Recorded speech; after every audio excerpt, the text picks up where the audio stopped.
It's approaching the supreme moment. Reality striking closer than it seems, don't it? Go ahead. What's up? Looks like the weekend is going by very fast again. It just seems to happen that way. But this guy is coming out on global in a matter of days. I think the scheduled date is June 3rd. So let's go ahead and test him out and see how he does. This is the Super Saiyan 3 Bardock agility version. So he does awaken from the SR version. So let's go ahead and cover the stats a little bit before we get started. So definitely make sure to like the video. If you're new to the channel, go ahead and hit the subscribe button. He does have the leader skill of the Super Saiyan 3 category team, along with agility, intelligence, and physical types, plus 2 key HP attack and defense increase of 40%. Rebellion trigger is the super attack that'll cause supreme damage to enemy and also lowers defense. Passive skill will increase attack by 80% when performing a super attack. Also, defense will increase by 80% for 5 turns from the very start of the turn. Link skills, he's got Saiyan Warrior Race that'll increase attack by 700. Super Saiyan, 10% to attack. Experienced Fighter, also 10% to attack. Over in a Flash, plus 3 key. Prepare for Battle, plus 2 key. Fierce Battle, plus 15% increase to attack. And also Limit Breaking Form. That'll increase attack by 2,000 when SA is launched.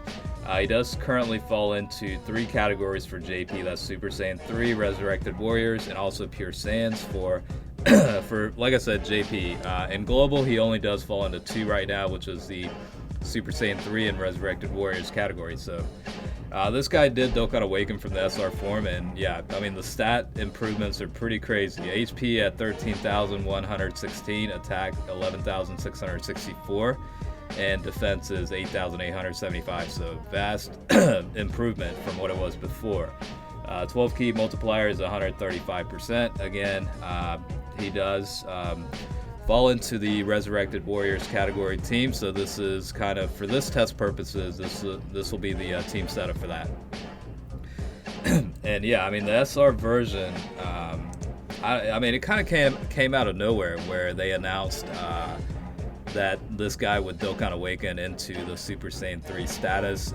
Luckily, for some odd reason, I decided to keep a copy of him and slowly raise the SA. So by the time it was announced, I already had like an SA level of 9. So I only needed one more unit to get maxed SA. So got a little fortunate there, I guess, but definitely not expected. I mean, you're talking about a unit at, you know, from SR to SSR, I guess.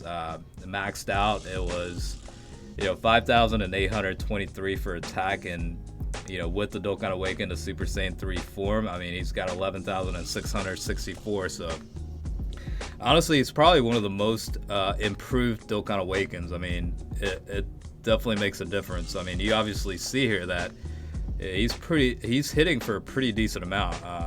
You know, and the fact that he was originally an SR unit that finally got a good Dokkan Awaken, yeah, it was definitely one hell of an improvement.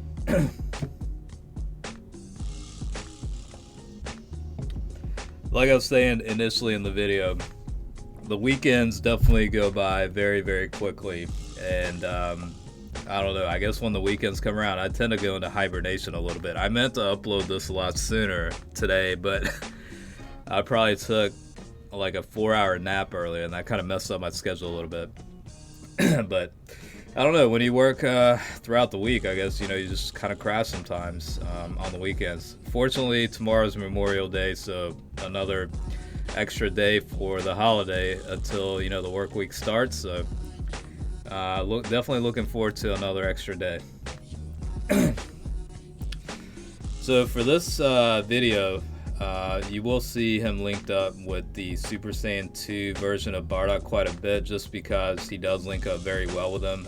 Shares a few links like Fierce Battle and Experienced Fighters, along with you know, his passive of 30% increase to attack for all allies. So, you know, combination of those factor into pretty much the best linking buddy for this guy. Same thing applies for the intelligence version. So,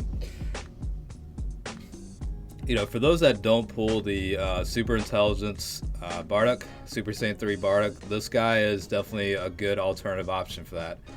I mean, as you can see, I mean, he's hitting for like 2 million there. I mean, it's a pretty crazy number. Granted that This test was ran on private server settings, so there are a little bit buffs to the attack, as well as the potential level skills maxed out at level 20. But I mean, regardless, he should be able to hit for similar outputs. So I don't think it underestimates the guy's potential by any means, or overestimates, I guess is a correct word for it. I mean, he could at the very least hit for like 800,000. I mean, and 800,000 from an originally SR unit is pretty ridiculous. So this guy's a pretty good unit. I rate him pretty decent. And I don't know, I've been hearing a lot of mixed things about who all's planning on pulling on the Super Saiyan 3 Bardock banner. I've heard some people are thinking about skipping it and waiting for the LR Gogeta and Vegito banner coming up for the 30-year anniversary in global. Certainly an option there. I personally went pretty heavy on the Bardock banner just because I really wanted this guy. Mainly due to the reasonings as to I had decent Super Saiyan 3 units available in my JP account, so I needed that category lead to, run a fully optimal Super Saiyan 3 team. So I don't know. I probably ended up spending about 500 stones, and was fortunate enough to pick up one copy. So I have no regrets with that. It's one of the most fun teams to run in the game for me, and like I said, it's a fun team, and I enjoy running it. The Resurrected Warriors team category is also pretty nice. I rate it pretty highly, and I still use it from time to time. So, yeah, I mean, this guy is also very nice. I mean, honestly, he's probably worth the work in the dupe system. Like, if you're able to get him to 100%, I think he's worth doing that if you don't have the Dokkan Festival exclusive Bardock.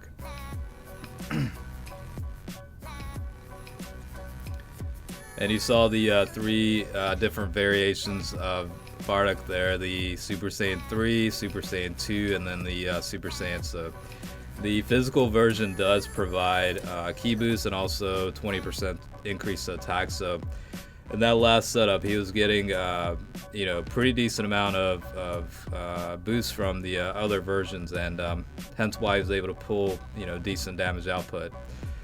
He will go into Dokkan mode against Ultimate Gohan. He does have type advantage, so hoping for some good output numbers here.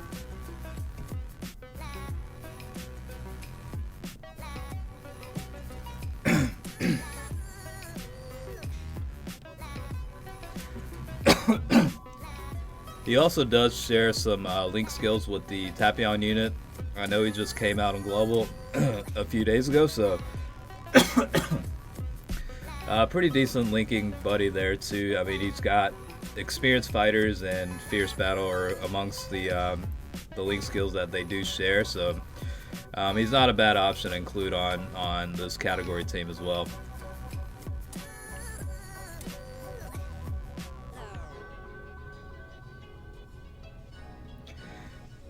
I think the other thing is the art design for this version of Super Saiyan 3 Bardock is pretty badass. I think it looks real nice, and I personally think it looks better than the intelligence version. Honestly, it just looks more badass. You know what I'm saying? So I do like the card art.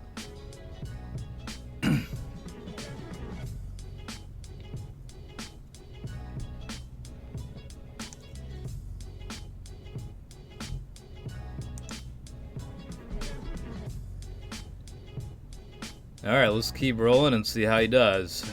Linked up in a pretty good rotation here. Getting help from both sides with the passives, and link skills are pretty good too. So you'll be able to see in comparison that guy hit for about 714,000 with the critical.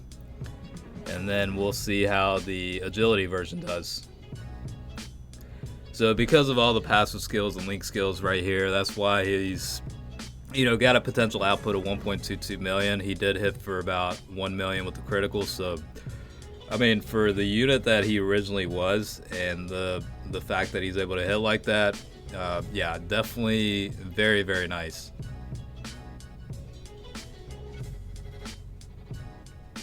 The only unfortunate thing is, I guess it's, you know, it is the exact same name. I mean, they can't run together. Like, this guy can't be on an optimal Super Saiyan 3 category team. So that's the only drawback with this guy. But he does just fine, as you can see, on a Resurrected Warriors team. And I'm sure he'll be equally as decent on Pure Saiyan's team when it eventually shows up on Global. I don't know how long it'll be, but I guess the other thing is, it took a really long time for this guy to finally come out on Global. Like, they really adjusted the schedule for this guy, and I don't know, maybe it's to do with dealing with, you know, the copyright or I don't know, like the licensing issues that they tend to have here and there. But I mean, this guy, I think, came out like right after the Angel Golden Frieza banner, so for Global, there's been a lot of banners that came out since then. So yeah, it's crazy how much of a delay this banner's had. It's finally coming out. I think it was June 3rd. So I mean, I like the Super Saiyan 3 Bardock a lot, and the main reason is that ability to run a Super Saiyan 3 category team. But the intelligence version, I do also like the fact that he does have the passive skill of 40% increase to attack for all super type allies when HP is 70% or below. That's probably one of the highest passive skill attack increases in the game, so especially for like a Super Saiyan type. So I do like him for that fact too, and I still use the intelligence version a lot, and he's probably one of my favorite units in the game. Alright, so this is pretty much the showcase or preview of the agility version of Super Saiyan 3 Bardock. So hopefully it gave you an idea what to expect, and he's a pretty decent guy. So thanks for watching, and stay tuned for next time.